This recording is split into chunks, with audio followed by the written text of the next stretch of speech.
मैं एक्चुअली बहुत दिन से देख रही हूँ कि मुझे लगातार ईमेल आ रहे हैं। मतलब बहुत सारे जो लॉ स्टूडेंट हैं या बहुत सारे जूनियर एडवोकेट्स हैं, वो मुझे लगातार ईमेल कर रहे हैं कि मैम हमें कुछ गाइडेंस दीजिए कि हम किस तरह से अपनी जो लीगल जर्नी है, जो लिटिगेशन जर्नी है वो स्टार्ट करें कोर्ट से। किस वकील के पास जाएँ, किनके पास जाएँ, कैसे करें, क्या करें? अगर आपके लिए कुछ पॉसिबल हो हमें काम देना तो आप हमको काम दीजिए। और अल्टीमेटली सीधी-सी बात है, हर किसी का परिवार पैसों के लिए इंतज़ार कर रहा है। हर किसी के घर में या हर किसी की अपनी खुद की भी ज़रूरतें हैं, हर किसी को पैसा चाहिए। और लिटिगेशन में अब तक मैंने जितना समझा है, पैसे मिलना स्टार्टिंग के 2 साल बहुत टेढ़ी खीर है। अब चलिए हम तो परेशानी पर 2 वीडियो में बात कर लिए, ठीक है? लेकिन इसका सॉल्यूशन क्या है?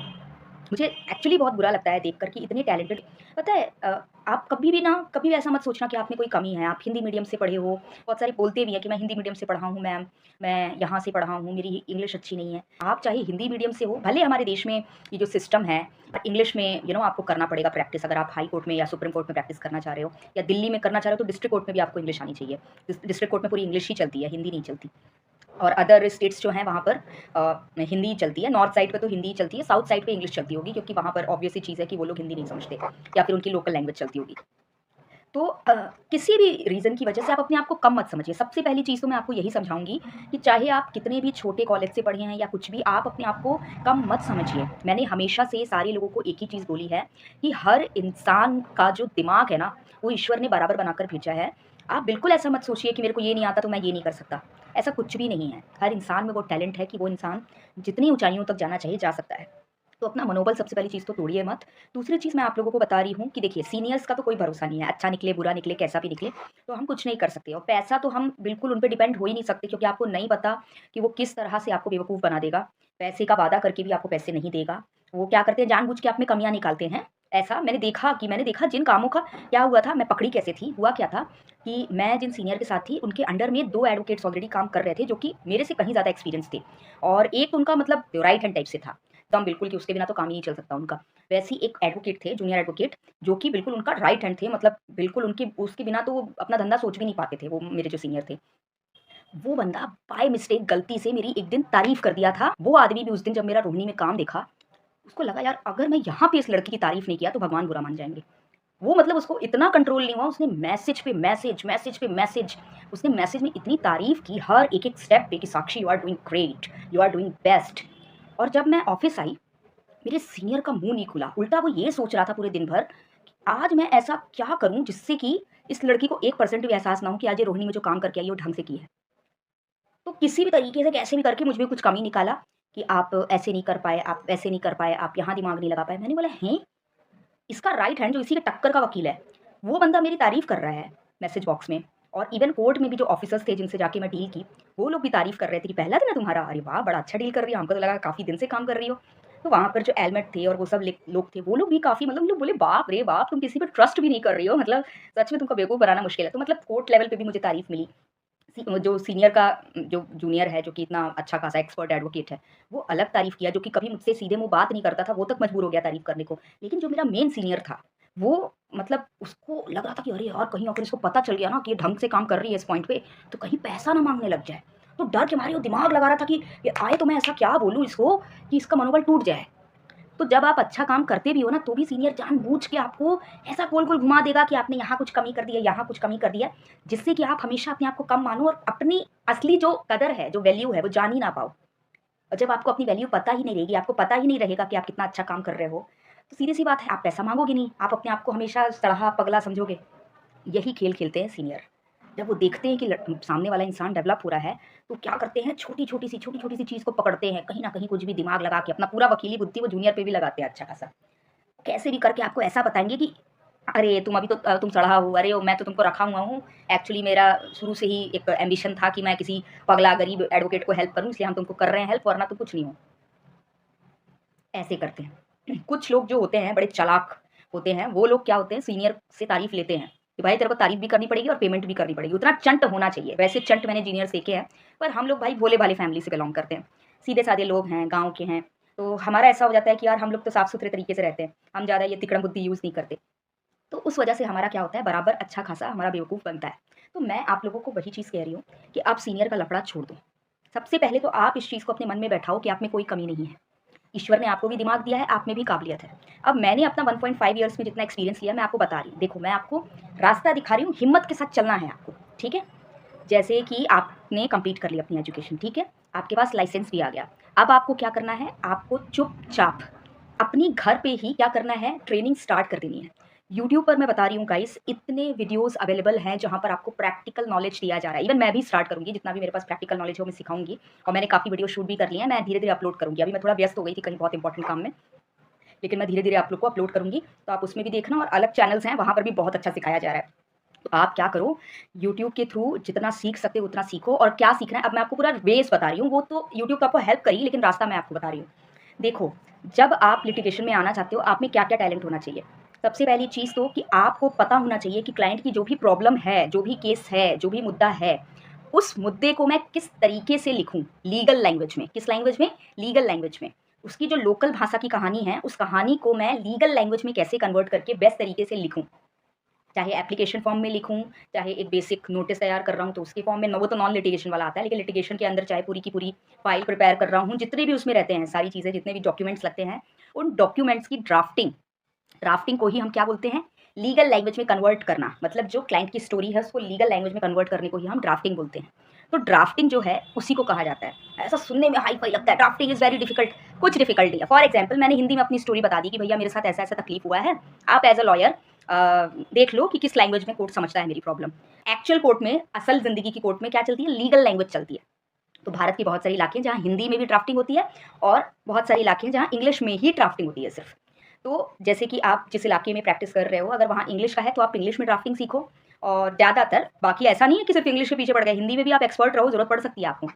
और अगर हिंदी वाले में आप प्रैक्टिस कर रहे हो, तो आप हिंदी में ड्राफ्टिंग सीखो। ड्राफ्टिंग सीखना मतलब कि आपको क्लाइंट की जो प्रॉब्लम है उसको लीगल लैंग्वेज में कैसे लिखना है, बढ़िया तरीके से, पूरी एक-एक माइनर डिटेल को ध्यान में रखते हुए।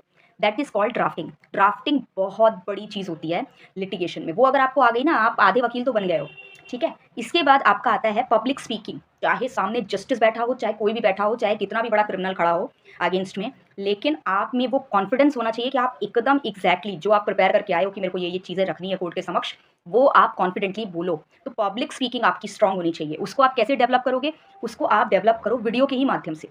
और लोगों के साथ ज़्यादा से ज़्यादा इंटरैक्ट करो। वीडियो के माध्यम से कैसे? कि रोज़ आप फ्रंट कैमरा चालू करके और अपने आप से ही बातें करो। ऐसा सोचकर बात करो कि कैमरे में जो दिख रहा है वो अलग इंसान है और मैं अलग इंसान हूँ, तो मैं उससे बातें कर रहा हूँ, ठीक है? तो इस तरह से मतलब आप एक शीशे में देखकर या कैमरे में देखकर आप अपने आप से बात करो, तो इससे आपका थोड़ा कॉन्फिडेंस डेवलप होगा। प्लस साथ ही साथ ज़्यादा से ज़्यादा लोगों से अपनी पर्सनल लाइफ़ में भी कनेक्ट हो, आपकी हेजिटेशन कम होगी। पब्लिक स्पीकिंग धीरे-धीरे प्रैक्टिस से भी डेवलप होती जाएगी। तो आपकी पब्लिक स्पीकिंग अच्छी होनी चाहिए। प्लस आपका लॉजिकल ब्रेन डेवलप्ड होना चाहिए, मतलब कि उस टाइम पर जहाँ आप फँस रहे हो, वहाँ पर कैसे लॉजिकल ब्रेन यूज़ करके और एकदम ऐसा इतने परफेक्ट तरीके से अपनी बात रख दो जज के सामने कि जज कन्विंस्ड हो जाए। मतलब आपका बहस जो है ना, बहस करने का तरीका एकदम लॉजिकल पॉइंट्स पर, ठीक है? वो आपका बहुत डेवलप्ड होना चाहिए, वो आती है प्रैक्टिस से, ठीक है? और ड्राफ्टिंग भी प्रैक्टिस से होती है। तो ये चीज़ें आप जब कोर्ट में जाओगे, रेगुलर बेसिस पे करोगे तब होगा। अब मैं आपको एक तरीका बता रही हूँ। देखो आपको क्या करना है, आप क्या करो, आप प्रॉपर सीनियर जॉइन मत करो, ठीक है? आपको क्या करना है, आपको फ्री में आपको काम करना ही है, तो आप अपने लेवल पे काम करो। आप क्यों किसी के उसमें काम करोगे? तो आपको क्या करना है, थोड़ा-सा हिम्मत करो, लाइक करना पड़ेगा, ठीक है? थोड़ा तो करना पड़ेगा। अच्छे-अच्छे एडवोकेट्स अच्छी-अच्छी तगड़ी ड्राफ्टिंग के बाद भी, अच्छी-अच्छी तगड़ी बहस के बाद भी क्लाइंट को केस नहीं जिता पाते हैं, ठीक है? सबूतों की कमी के कारण या कुछ भी, जो भी सीन होता है। देखो जस्टिस पाना तो थोड़ा भगवान भरोसे ही रहता है। 80% तो भगवान भरोसे रहता है, 20% लीगल प्रोसीजर बेसिस पे होता है। बाकी 80% तो भगवान भरोसे होता है। अगर लीगल प्रोसीडिंग्स में इतना दम होता, तो हमारे देश में इतने सारे अन्यायपूर्ण फैसले नहीं होते। ठीक है? तो इसलिए इतना ज़्यादा डरने की ज़रूरत नहीं है, आपकी नीयत साफ़ है, तो आप क्या करो, छोटे-छोटे काम जैसे बेल कराना और नॉन लिटिगेशन वाले जितने भी काम होते हैं, नोटिस और ये वो ऐसा-वैसा, ये छोटे-मोटे काम शुरू करो और सीनियर की हेल्प कब लो, 3-4 सीनियर्स को पटा के रखो। सीनियर की हेल्प कब लो कि सर थोड़ा-सा मदद चाहिए थी, नोटिस का काम आया है, तो नोटिस बनाना है या ये काम कराना है, तो थोड़ा-सा मेरे को बता देंगे कि कैसे-कैसे होता है? तो वो बोलेंगे कि हाँ, चलो ठीक है, बता देंगे, कोई दिक्कत नहीं, आ जाना। तो चले गए उनके चैम्बर, थोड़ा-सा पूछ लिया कि सर थोड़ा बता दो कैसे-कैसे, क्या-क्या? थोड़ी अगर मदद मिल गई, 3-4-5 लोगों को पटा के रखो थोड़ा-मोड़ा, ठीक है? कभी बोल दो कि आपको भी कोई काम-वाम हो अगर मेरे से, तो आप मेरे को बता दिया करिए, कभी प्रॉक्सी काउंसिल का काम हो या कुछ भी हो, छोट-मोट काम मेरे लायक, तो आप बता दिया करिए। तो वैसे करके पटा के रखो और अपने लेवल पर आप अपना क्लाइंट बेस बनाओ उधर पे, जहाँ पर किसी की इन्वॉल्वनेस नहीं है। अब क्या होगा, जब आप 3-4 मामले अच्छा करोगे, ऑब्वियस सी चीज़ है, लोग आपको पहचानने लग जाएँगे। लोग आपसे इमोशनली जुड़ने लग जाएँगे कि यार ये बड़ा अच्छा काम करता है। वो ऐसा तो है नहीं ना कि सब उनके गरीब गरीब ही दोस्त होंगे। कुछ अमीर लोगों से भी जाके बोलेंगे कि क्या कहते हैं, काम लेकिन बहुत अच्छा करते हैं भैया, अगर आप चाहो तो आप जाओ अपना, उनको फीस पे करके भी आप करवाओगे ना तो बहुत अच्छा काम करेंगे। तो वो क्या होगा ना कि जो पैसे वाले क्लाइंट हैं वो भी आपकी तरफ अट्रैक्ट होकर आएँगे। लोग भी पता है जब देखते हैं ना कि इंसान अच्छा है, साफ-सुथरा है, लोग रेकमेंड करते हैं, इतने बुरे भी नहीं होते लोग। पता है वहाँ के जो भी ऑफ़िसर रहेंगे देखेंगे कि यार ये बड़े ईमानदारी से, बड़े अच्छे से काम करता है, लोग करेंगे। प्लस साथ ही साथ अगर आप यूट्यूब वगैरह के माध्यम से जुड़ सकते हैं लोगों से तो यूट्यूब के माध्यम से जुड़िए, इंस्टाग्राम के माध्यम से जुड़ सकते हैं लोगों से तो इंस्टाग्राम के माध्यम से जुड़िए। साथ ही साथ आप क्या करिए, गाँव वगैरह जो हैं आस-पास के, अगर गाँव है तो गाँव, या फिर थोड़ा जल्दी चले जाइए कोर्ट, 9 बजे तक चले जाइए और ऐसी-ऐसी जगहों पर जाइए जहाँ-जहाँ क्लाइंट्स आते हैं, वहाँ पर जाइए, उनसे पूछिए कि आपकी क्या परेशानी है? आप बताइए अपनी परेशानी। आपको किसी भी तरह की कोई मदद की ज़रूरत हो, मतलब ऐसा कोर्ट कचहरी का नहीं, आप अपना जो भी वकील रखें, रखे रहिए, लेकिन कभी कोई तकलीफ़ हो, कोई परेशानी हो, आप मेरा नंबर रखिए, आप मुझसे बात कर सकते हैं। मैं आपकी बिल्कुल मदद करूँगा। एकदम मतलब लोक सेवक की तरह आप लोगों के लिए खड़े रहूँ। बोलना मैं सिर्फ़ एक मददगार टाइप से रहूँगा, वकील-वकील अभी क्या कहते हैं नहीं बोल रहा हूँ, आप जिस वकील के साथ कर रहे हो करो, लेकिन कभी कोई मदद की ज़रूरत होगी तो बताना, मैं यहाँ पर इसी तरह लोगों की मदद करता हूँ। ऐसे करके आप अपने नंबर बाँट दो, ठीक है? और जितना आपकी क्षमता में है आप उतनी मदद करो। जब लोगों में आप फ़ेमस होने लग जाओगे ना, आपकी जो असली पर्सनैलिटी है, जो असली साफ-सुथरी सोच है, लोग उससे वाकिफ़ होंगे। इमोशनल कनेक्टिविटी अगर एक बार बन गई ना, क्लाइंट आपके पास आएगा। और कितना भी हो यार, हर किसी को पता है कि हर किसी के अपने खर्चे, कोई सूखा हाथ आपको नहीं। मैं कहती हूँ 10 में से 6 लोग बदमाशी करके जाएँगे, लेकिन 4 लोग बोलेंगे नहीं वकील साहब, आपने बहुत अच्छी बहस की इस मामले में, रखो आप। रखो ₹2000 रखो, 5000 फ़ीस बनती है लेकिन 2000 रखो। आपका शुरू हो जाएगा काम। फ़ास्ट शुरू करने का यही है कि पहले लोगों की, यहाँ पर यही तो हो रहा है कोर्ट में। लोग काम तो करने को तैयार हैं, लेकिन किसी की तकलीफ़ सुनने को या किसी को इमोशनल सपोर्ट करने को नहीं है तैयार। आपको इमोशनल सपोर्ट बनना है, उन तकलीफ़, उन परेशान लोगों का। उनकी इमोशनल उनकी साइकोलॉजिकल काउंसलिंग करने की कोशिश करनी है, और जब आप इमोशनल बॉन्ड डेवलप करोगे ना, people will definitely want you as a lawyer. क्योंकि उनको पता है कि ये इंसान अगर हमारा काम अपने हाथ में लेगा ना, तो धरती आसमान एक करके काम करेगा। अगर उसको नहीं भी आता होगा तो सीख कर बेस्ट तरीके से काम करेगा, लेकिन करेगा ज़रूर। तो अपनी पहचान बनाओ, ठीक है? अपना कम्युनिकेशन डेवलप करो, प्लस लीगल ड्राफ्टिंग सीखने के लिए आपको क्या करना है, जो जजमेंट्स होते हैं ना सुप्रीम कोर्ट के जजमेंट्स आप पढ़ो। फाइल्स आपको, पुरानी फाइल्स, जजमेंट की फाइल्स आपको आराम से मिल जाएगी सीनियर वकील के पास से। उसको बोल देना कि सर मैं इसको फ़ोटोकॉपी करा के आपको तुरंत अभी वापस करता हूँ, आधे घंटे में या कुछ। लेके जाओ फटाक से और उसको फ़ोटोकॉपी करवा लो, ला के फिर वापस कर दो। ऐसे करके कई जजमेंट्स की कॉपी आप अपने पास रख लो। और या फिर अगर आप फ़ोटोकॉपी नहीं करा पा रहे हो, पैसे की कमी, आप फ़ोटो खींच लो, अच्छे से लाइन बाय लाइन, और बढ़िया फ़ोल्डर बना-बना के साइड कर लो। 3-4 जजमेंट्स की फाइल रख ली है, आप बढ़िया 1 महीने के लिए फुर्सत। 1 महीना इस 3-4 फाइल्स को इतनी डीपली पढ़ो, आपकी देखना ड्राफ्टिंग स्किल डेवलप नहीं हुई तो बताना। डेफ़िनिटली डेवलप होगी। हाँ, ये है कि बहुत जल्दी नहीं होती, लेकिन कर लोगे। इस चीज़ को ज़िंदगी में हमेशा याद रखो कि कोई भी इंसान कमज़ोर नहीं है, किसी भी इंसान का दिमाग कम नहीं है। इंसान अगर चाहे तो सब कर सकता है, और आप भी इस दुनिया में उतने ही ताकतवर दिमाग के हो जितना मैं हूँ या कोई और है। तो इसलिए अपने आप को कम नहीं समझना है, ठीक है? और कोशिश करनी है अच्छे तरीके से। अब बात करती हूँ मैं जो बहुत गरीब बच्चे हैं, जिनकी स्थिति इतनी ख़राब है कि उनको कहीं से मदद नहीं है। तो आप लोग स्टार्टिंग डेज़ में ना लीगल लिटिगेशन में आने का भी थोड़ा अवॉइड करो। आप क्या करो, पैरालीगल वर्क्स होते हैं, ठीक है? पैरालीगल वर्क्स होते हैं और कॉर्पोरेट सेक्टर में जॉब्स होती हैं, तो उनके आप देख लो लिंक्डइन के माध्यम से, या और आपके कनेक्शन में कोई हो, अगर कॉर्पोरेट सेक्टर में आपकी एज़ अ लॉयर जॉब लगवा दे, तो आप वहाँ कर लो काम। यहाँ दिल्ली में, गुड़गाँव में, नोएडा में तो बहुत काम है, ठीक है? वहाँ पर आप लगातार डायरेक्टली कंपनी विज़िट कर सकते हो, तो कंपनी विज़िट कर लो, और लिंक्डइन के माध्यम से अगर जुड़ सकते हो, वैसे लिंक्डइन के माध्यम से मैं भी जुड़ने का ट्राई की, लेकिन दिक्कत सबसे बड़ी क्या आती है कि लोग एक्सपीरियंस माँगते हैं, एक्सपीरियंस हमारे पास रहता नहीं है, तो बड़ा दिक्कत होता है। जॉब का तो दिक्कत है यार इंडिया में, लेकिन हाँ, ये है कि कोशिश कर सकते हो आप। देखो आप इस चीज़ को तो दिमाग में रखो कि जॉब का दिक्कत है इंडिया में, ठीक है? तो हम हमारे पास ना आज की डेट में सिर्फ़ एक ही सहारा है, वो है अपने आप पर विश्वास और अपने ईश्वर पर विश्वास। तो मैं सच बता रही हूँ, ज़िंदगी में ना चाहे कितनी भी तकलीफ़ हो, कितनी भी परेशानी हो, कितना भी इंडिया जॉब के मामले में मतलब बहुत ही ज़्यादा लोअर लेवल पे हो, जहाँ ईज़िली जॉब मिलती नहीं है, अच्छे-अच्छे पढ़े-लिखे लोगों को नहीं मिलती हैं। उसके बावजूद भी I will say one thing to you, that आपको हिम्मत अपनी नहीं तोड़नी है, गिव अप नहीं करना है, ठीक है? गिव अप जो करते हैं ना, उसी वजह से लेट होता है। अगर आप गिव अप नहीं करोगे, कंसिस्टेंटली पूरी हिम्मत से सही डायरेक्शन में काम करोगे, आपको मंज़िल ज़रूर मिलेगी। तो हिम्मत रखना है और आगे बढ़ना है, और इस चीज़ को हमेशा याद रखना है कि जिस दिन मैं पहुँच गया उस मुकाम पे पहुँचने के बाद चाहे 4 लोगों की ही सही, मुझे इतनी मदद करनी है। जो मदद मुझे नहीं मिली वो मदद मुझे उनकी करनी है। जो मैंने देखा वैसा कोई और फेस ना करे। अगर मेरी 4 इंसान को मदद करने की क्षमता होगी तो मैं 4 को करूँगा, 40 की होगी तो 40 को करूँगा। लेकिन करूँगा ज़रूर, ये दिमाग में रखो। और जब ना हम, एक मूवी थी ना उसमें सलमान खान बोलता था कि मेरे को थैंक यू मत बोलो, बल्कि जो मदद मैंने आपकी की है वैसी ही एक मदद आप भी किसी की करना। तो देखना देश एक दिन बदलेगा। देश एक दिन बदलेगा, देश में वैसे लोग भी खड़े होंगे जो बिना एक्सपीरियंस के लोगों को काम भी देंगे, सिखाएँगे भी और पहले दूसरे महीने थोड़े पैसों की मदद भी करेंगे। ऐसे कोरा हाथ, सूखा हाथ नॉन एक्सपीरियंस के नाम पर नहीं भेजेंगे। और तीसरे महीने सीधी-सी बात है कि अच्छा खासा अगर कर्मवादी आदमी है तो डेवलप तो होगा ही। ऐसा पहले जैसा आदमी तो रहेगा नहीं, वो काफ़ी सीख चुका होगा 2 महीने में। तो वो चीज़ है कि क्या कहते हैं, वैसे लोग आएँगे अब आगे, ठीक है? और आपको अपने लिए तो ये सोचना है कि ईश्वर बस आप किसी तरह मेरा रास्ता क्लियर कर दो, मुझे पहुँचा दो। मैं जिस दिन खड़ा होऊँगा, मैं ऐसे नॉन एक्सपीरियंस लोगों को काम दूँगा, पहले ही महीने से पेमेंट करूँगा उसकी। बस हाँ, वो कर्मवादी होना चाहिए, आलसी आदमी नहीं होना चाहिए। कर्मवादी होना चाहिए, साफ-सुथरा होना चाहिए, ईमानदार होना चाहिए। बाकी मैं उसकी मदद करने को तैयार हूँ। और इस तरह से जब हर दूसरा इंसान उस पोज़ीशन पे पहुँच के लोग क्या करते हैं, बड़े पोज़ीशन पे जब पहुँच जाते हैं ना, तो भूल जाते हैं अपने नीचे के लोगों को। आपको भूलना नहीं है। और इस तरह से जब देश का हर व्यक्ति ऊपर पहुँचने के बाद मदद करेगा, तो देखना एक दिन ऐसा वक़्त आएगा कि नॉन एक्सपीरियंस लोगों को भी यहाँ पर काम मिल रहा होगा।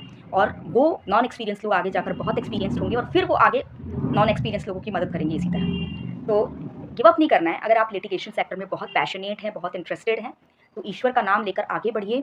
जितनी भी अपॉर्च्युनिटियाँ उन सबको ग्रैस्प करिए और लगे रहिए। और इस चीज़ को ध्यान रखिए कि कोर्ट हो, चाहे बिज़नेस हो, चाहे कहीं पर भी हो, अगर आप क्लाइंट की, कस्टमर की तकलीफ़ पर ज़्यादा फ़ोकस करेंगे, उसके साथ इमोशनली कनेक्ट होने की ज़्यादा कोशिश करेंगे, तो आपके पास आज नहीं तो कल, कल नहीं तो परसों कस्टमर और क्लाइंट पूरे श्योरिटी के साथ, पूरी कन्फर्मिटी के साथ और पूरे परमानेंट एटीट्यूड के साथ आएगा ही आएगा। आपका जो क्लाइंट बेस बनेगा, जो कस्टमर बेस बनेगा, वो इमोशनल बॉन्डिंग के दम पर बनेगा और जब जिनके साथ इमोशनल बॉन्डिंग बन जाती है ना, फिर वो छूटे नहीं छूटता। कोई भी बिज़नेस है, कोई भी सेक्टर है, क्लाइंट के साथ, कस्टमर के साथ अगर आप आपका जो प्योर ना ऐसा बनावटी नहीं, प्योर इमोशनल बॉन्ड अगर एक बार बन गया, क्लाइंट आपके पास आएगा, वो आप पे बिलीव करेगा। अगर उसको ये रहेगा ना कि मेरे जो लॉयर हैं, मेरे जो एडवोकेट हैं उतने एक्सपर्ट नहीं है, लेकिन उसको इस बात का यकीन रहेगा, ये बंदा अगर इस काम को ले रहा है ना, तो ये पूरी शिद्दत से करेगा क्योंकि ये बहुत ही अच्छे दिल का इंसान है, बहुत ही ज़िम्मेदार व्यक्ति है ना, ये चीज़ होती है। अब जैसे हमको पता है, हम जब बच्चे थे, हमको पता था कि हमारी माँ कोई ऐसा फाइटर नहीं है, कोई बहुत बड़ी एकदम बॉक्सर नहीं है, लेकिन स्टिल क्योंकि हमारा इमोशनल बॉन्ड उनसे बना हुआ था, तो जब भी हम किसी मुसीबत में पड़ते थे, तो हम तेज़ से क्या चिल्लाते थे, "मम्मी!" हम मम्मी की तरफ भागते थे या हमारे मुँह से आज भी मम्मी निकलता है। क्यों निकलता है? मम्मी इज़ हीरो, हाँ, mummy is fighter, mummy is soldier. लेकिन क्यों निकलता है? बिकॉज़ वो एक इमोशनल बॉन्ड डेवलप है और हमको इतना तो पता है कि हमारी माँ फाइटर भले नहीं है, लेकिन अगर हम पर कोई मुसीबत आ गई तो हमारी माँ धरती आसमान एक कर देगी हमको बचाने के लिए। उसी तरीके से क्लाइंट और कस्टमर के साथ भी बनता है एक इमोशनल बॉन्ड। अगर वो बन गया ना, वो बोलेंगे कि यार ये इंसान ना अपनी जान की आहुति लगाकर हमारे मामले के लिए लड़ेगा और हमारे लिए बेस्ट से बेस्ट लीगल एड प्रोवाइड करवाएगा। चाहे उसको नहीं आता है तो दूसरे से सीख के करवाएगा, लेकिन इतना कमिटेड बंदा है, अपनी बात का इतना पक्का है, इतना ज़िम्मेदार है और इतना ज़्यादा वो लोगों को दिल से और सच्चाई से मानता है कि वो कभी भी उनको तकलीफ़ में जाने ही नहीं देगा। वो एक जो ट्रस्ट बिल्ड होगा ना आपके इमोशनल बॉन्ड के कारण, वो आपके क्लाइंट को लेकर आएगा और क्लाइंट कितना भी गरीब हो ना, आपको कुछ पैसे अगर उसकी 400 की औकात नहीं होगी, वो ₹40 ही दे के जाएगा, लेकिन दे के ज़रूर जाएगा। और क्या करना है फिर धीरे-धीरे आप जूनियर एडवोकेट्स भी रखो, अगर आपको मदद जब आपके पास बहुत ज़्यादा क्लाइंट्स आने लग जाएँ, जूनियर्स भी रख लो, काम करो। ना? तो ऐसे घबराना नहीं है। जब नेता लोग इतना बेवकूफ़ बनाकर अच्छा खासा सेटल हो जाते हैं पॉलिटिक्स में, ये तो कोर्ट है, हाँ, यहाँ पर भी आप हो जाओगे, टेंशन मत लो। कोर्ट में भी इसी तरह परेशान लोग आते हैं, नेताओं के पास भी इसी तरह परेशान लोग जाते हैं। जब उन लोग इतने घटिया होने के बाद लोगों को घुमा लेते हैं, तो आप तो अच्छे हो, आप तो साफ-सुथरे हो, आप तो सच्चे हो, क्लाइंट आपकी बात में क्यों नहीं आएगा? आप तो बल्कि डिज़र्व करते हो उनका विश्वास पाना, उनकी तरफ से इज़्ज़त पाना, आप डिज़र्व करते हो। तो क्या आप वाक़ई में अच्छे हो? आप कोई उनको बेवकूफ़ नहीं बना रहे, आप वाक़ई में उनके लिए अगर वो आप पर ट्रस्ट कर आपको अपना मामला देंगे, तो वो आपके साथ पूरे विश्वास से खड़े रहेंगे। बाकी आपकी ज़िम्मेदारी है, आपको नहीं सँभले कोई मामला, आप किसी सीनियर एडवोकेट को बोलो कि सर हम दोनों मिलकर करें क्या इस मामले में काम? क्योंकि मेरे को पूरा प्रॉपर नॉलेज तो नहीं है, मिलकर करते हैं और मिलकर पैसे लेंगे। जितना आपका बनेगा आप ले लेना, जितना मेरे हक़ का बनेगा मेरे को दे दीजिएगा। मिलकर कर लो। कोई ट्रस्टवर्दी एडवोकेट्स ऐसे एडवोकेट्स के साथ भी कनेक्शंस बनाओ। ये लोग जो सीनियर एडवोकेट्स हैं ना, ये इस तरह से काम ज़रूर बहुत आते हैं, बहुत आते हैं। मेरे पापा के पास कितने आते थे मतलब जो जूनियर एडवोकेट्स थे। तो ये चीज़ है कि दोनों मतलब जहाँ पर भी एक-दूसरे को मदद कर पाते थे, वो वहाँ पर मदद करके और इस तरह से केस को हैंडल करते थे और साथ ही साथ आपका फिर एक्सपीरियंस डेवलप होते चले जाता है। तो आप शुरू करो, छोटे से शुरू करो। अभी मैं नहीं कह रही कि एकदम आप बड़े लेवल के केसेस ले लो, छोटे से शुरू करो। अपनी सेल्फ प्रैक्टिस स्टार्ट करो और हिम्मत के साथ आगे बढ़ें और रास्ता ज़रूर बनेगा। जिस दिन आप कामयाब होंगे, बस साफ-सुथरा तरीका अपनाइएगा और लिख के मैं दे रही हूँ कि जिस दिन आप कामयाब होंगे, ठीक है? बहुत बड़े लेवल पे कामयाब होंगे। सब्र का फल मीठा होता है, सुना होगा ना? तो सब्र रखिए और पूरी शिद्दत से अपने काम में लगे रहिए। आज नहीं तो कल आपको सक्सेस ज़रूर मिलेगी, और आम लेवल की सक्सेस नहीं मिलेगी, कॉमन लेवल की सक्सेस नहीं मिलेगी, रिकॉर्ड ब्रेकर सक्सेस मिलेगी ना। पता है, लोग तो है इस दुनिया में, सब अपनी-अपनी सर्विस दे रहे हैं। कोई एज़ अ बिज़नेसमैन दे रहा है, डॉक्टर के तौर पे दे रहा है, इंजीनियर के तौर पे दे रहा है, लॉयर के तौर पे दे रहा है। लेकिन कोई भी ना सामने वाले क्लाइंट की या कस्टमर के साथ इमोशनल लेवल पर कनेक्ट होने को तैयार नहीं है। जब आप इमोशनल बॉन्ड डेवलप करोगे, people will like you, people will trust you, people will will be there for you, will be connected with you permanently. So साफ सुथरे तरीके से उनके साथ इमोशनली कनेक्ट हो, और बिल्कुल डेफिनेटली पूरी जी जान से काम करो, अपने परिवार के सदस्य की तरह उनके लिए खड़े रहो। That will make you the best advocate ना। एकदम एक रोबोट मशीन की तरह काम नहीं करना है, इंसान की तरह ऐसा सोचना है कि मेरे सामने जो आदमी बैठा हुआ है मेरा भाई है यार। मेरा भाई अगर इस तरह से परेशान होता, किसी मामले में फंस जाता, तो मैं उसकी कैसे मदद करता।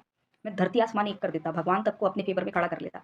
आप उस तरह से लगकर मदद करो, देखो क्लाइंट कैसे नहीं आएगा, कैसे नहीं आएगा। ठीक है, तो आज के लिए इतना मोटिवेशन काफ़ी है। अभी ईमेल में जितने भी लोग परेशान हैं, घबराओ मत, इतना टेंशन मत लो। ठीक है, मैंने जो रास्ता बताया है, वीडियो को एक बार नहीं तो 4 बार देख लो, लेकिन उस रास्ते पर काम करो, शुरू करो, स्टार्टिंग करो। Starting is the biggest thing. ठीक है, स्टार्ट करो और कंसिस्टेंटली करो उस चीज़ को। ऐसा नहीं कि 2 दिन किए फिर छोड़ दिए। कंसिस्टेंटली करो, लगे रहो। Best of luck. ओके, और अगर कुछ पूछना हो कमेंट सेक्शन में तो पूछ लो, और अगर कोई लंबी चौड़ी कन्वर्सेशन हो, आपकी अपनी लंबी चौड़ी प्रॉब्लम हो, तो आप मुझे ईमेल कर लो। ईमेल में मैं बहुत एक्टिवली रिप्लाई करती हूँ, तो आप आराम से ईमेल करो। ठीक है, email is like a local WhatsApp for me. WhatsApp की तरह रिप्लाई करती हूँ मैं। ठीक है, तो उसके लिए टेंशन मत लो, और आराम से मुझे पूछो, कुछ भी पूछना है तो। और वीडियो लाइक कर दिया करो। मुझे ऐसा लगता है कि पसंद तो लोग बहुत सारी करते हैं, पर लाइक नहीं करते हैं। तो वीडियो लाइक कर दिया करो, अच्छा लगता है, देख कर अच्छा लगता है कि अच्छा ये वीडियो लगता है लोगों को अच्छा लगा। ठीक है, तो वीडियो लाइक कर देना और चैनल को सब्सक्राइब कर लेना। और चैनल पे वीडियो तो वही आएँगे जो आपको चाहिए, तो आप लोग बताते रहिए। हाँ, कुछ लोगों को लगता है कि साक्षी मैम वैसा वीडियो नहीं बनाती जो मैं चाहता हूँ। वो ऐसा इसलिए लगता है क्योंकि सबकी अलग-अलग डिमांड रहती है ना, तो तुरंत मैं सबकी इच्छा पूरी कर नहीं सकती। तो सबका आएगा, ठीक है, टर्न। टेंशन मत लिया करो, और बढ़िया अच्छे से खुशी-खुशी इस चैनल पे बने रहो।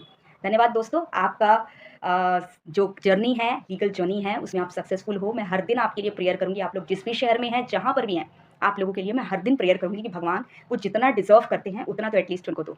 तो धन्यवाद दोस्तों, अगर आपको वीडियो अच्छा लगे, तो आप वीडियो को लाइक कर दीजिएगा, और कुछ पूछना हो तो कमेंट करके पूछ लीजिएगा। ठीक है? धन्यवाद।